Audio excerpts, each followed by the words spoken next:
Bonjour à toutes et à tous et bienvenue sur David Collectionne pour cette nouvelle vidéo.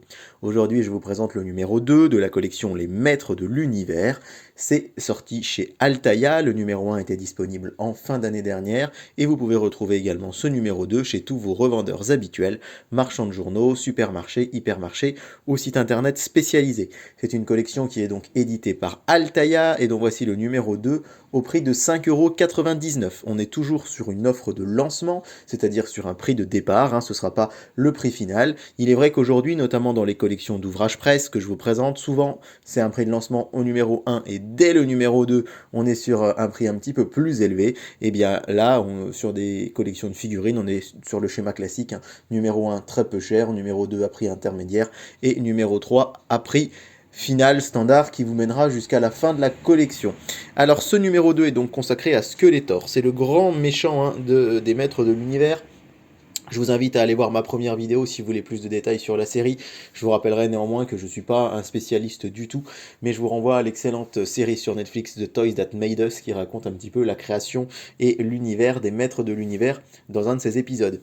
Alors, les maîtres de l'univers, l'origine c'est 1981, on est chez Mattel, le fabricant de jouets, qui voulait lui aussi une collection de figurines emblématiques, comme d'autres éditeurs avaient eu Star Wars ou Conan, et ils ont l'idée de créer complètement un univers, avec Musclor, qui va s'appeler He-Man chez nos amis américains quand ils vont le créer, et ils vont lui créer tout un univers autour de ce personnage, et son ennemi, le grand méchant, vraiment l'ennemi intime de He-Man, de Musclor, ce sera Skeletor que vous avez ici.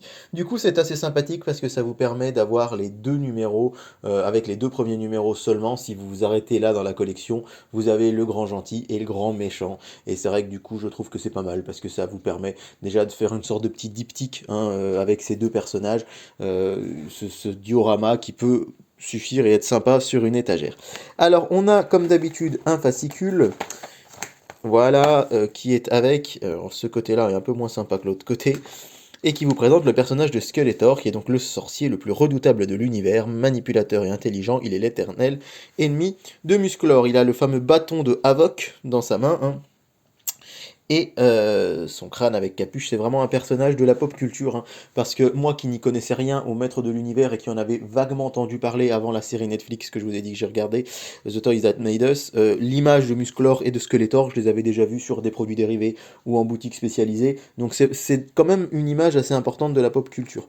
Ensuite, on vous présente le personnage, on vous dit, en réalité, Skeletor est le prince Keldor de la maison Miro, le demi-frère perdu du roi Randor, et l'oncle de Musclor, et donc l'oncle de Musclor. On affirme que sa peau est bleue due à son ascendance garde côté maternel. Enfin bref, voilà, vous avez le début de la biographie. Ça me fait toujours un peu sourire parce que je me dis qu'il y a des gens qui doivent adorer les maîtres de l'univers qui regardent la collection et qui regardent mes vidéos, pardon, qui doivent se dire ouais, c'est exactement ça, c'est bien expliqué. Et puis il y a les gens qui, comme moi, qui connaissent rien et qui ont absolument rien compris à ce que je viens de vous lire. Dites-moi en commentaire si vous faites partie de la première ou de la deuxième catégorie. Personnellement, voilà, c'est toujours sympa d'avoir du coup une petite biographie pour mieux comprendre, mais c'est vrai que c'est un univers assez complexe. Et donc, Skeletor avec son fameux bâton du Havok, qui va être également dans la figurine. Ensuite, on a une sorte de ils appellent ça mini, j'allais dire mini comics, mais en fait ça s'appelle mini comics, j'avais pas vu. Donc bah voilà, une sorte de petite bande dessinée qui vous raconte une aventure de Musclor, et puis d'autres informations sur la saga. Je vais revenir très rapidement sur les conditions d'abonnement, parce que ma première vidéo fait plus de 20 minutes et je vous ai déjà expliqué tout ça. Néanmoins, sachez que si vous vous abonnez, vous avez un numéro gratuit, donc si vous abonnez depuis le numéro 1, vous aurez le numéro 3 gratuit, Man at Arms, le maître d'armes. Et si vous abonnez depuis le numéro 2, vous aurez le numéro 4 gratuit, à savoir Hordak. Alors c'est marrant la mise en scène là, des deux figurines, on a l'impression qu'ils vont se mettre sur la gueule. Les cadeaux, donc vous avez des posters, une batterie de secours, un t-shirt, la figurine de la sorcière, vous avez Ramman également. Et si vous prenez le prélèvement automatique, un espèce de gros tigre, voilà, le Battle Cat, le tigre de combat en version grande taille, si vous prenez le prélèvement automatique. Je vais vous rappeler rapidement les coûts de la collection, c'est donc 12,99 ensuite le numéro. À partir du numéro 3, vous avez une offre premium qui vous permet d'avoir des musclors de toute espèce différente. Et je vous rappelle donc que c'est 12,99 avec 90 centimes de frais de port par numéro. Donc dans un colis où vous recevez deux numéros, ça va vous monter quand même le prix d'1,80 €. Et puis à partir du 4e envoi, je crois, vous aurez 3 numéros par colis. Donc, quand même une petite hausse de prix de 2,70 €. Je pense qu'il n'est pas inutile de le rappeler. Vous avez évidemment une lettre pré-timbrée qui vous permettra de pouvoir souscrire à cette collection, envoyer votre chèque, et puis on a dit voilà un bonus si vous préférez le prélèvement automatique, à savoir ce gros tigre. Allez, la figurine en elle-même, il est temps de la regarder d'un petit peu plus près. J'ai oublié son nom, mais j'ai regardé une vidéo sur YouTube très intéressante d'un homme qui présentait les figurines de la collection Altaïa, et c'est vrai qu'il nous a fait voir un petit peu sous un angle différent. Je trouve vraiment que je vais rajouter son nom en description de ce youtubeur parce que j'ai trouvé vraiment passionnant sa présentation des figurines.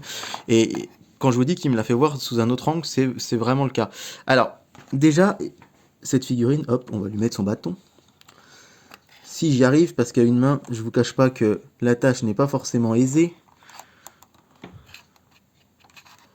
Bon, je crois que j'y arriverai pas aujourd'hui, mais je le mettrai sur la miniature de la vidéo. Bref, ne perdons pas plus de temps. Cette figurine, c'est vrai qu'elle est relativement grande.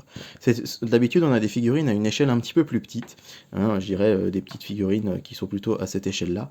Et là, le fait qu'elle soit grande, c'est vrai que ça implique que les détails doivent être très réussis. Plus une figurine est petite, plus les détails peuvent paraître insignifiants. Là, quand on fait une grande figurine, c'est vrai qu'il faut que les détails soient propres.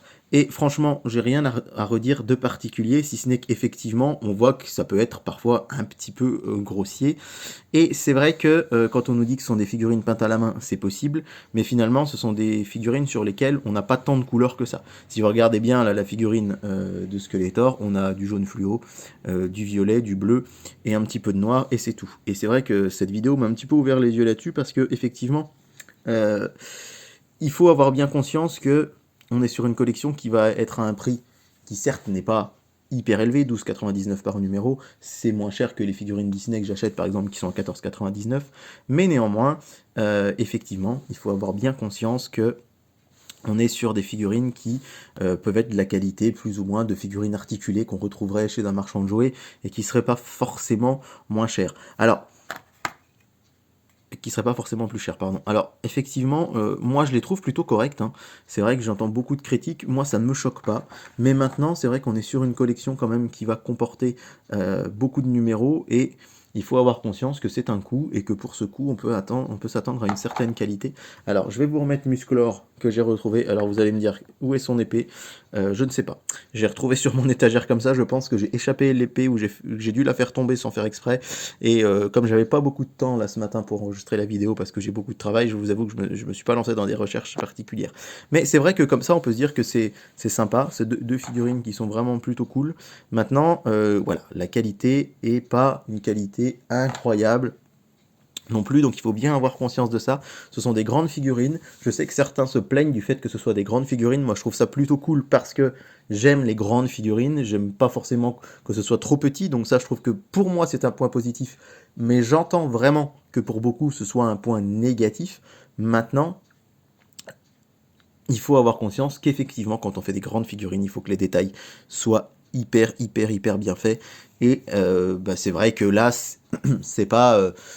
je dis pas que c'est mal fait, je dis pas que c'est grossier, mais je dis que ça pourrait être plus qualitatif, mais évidemment, ça entraînerait peut-être des coûts supplémentaires qui feraient que la figurine coûte plus cher.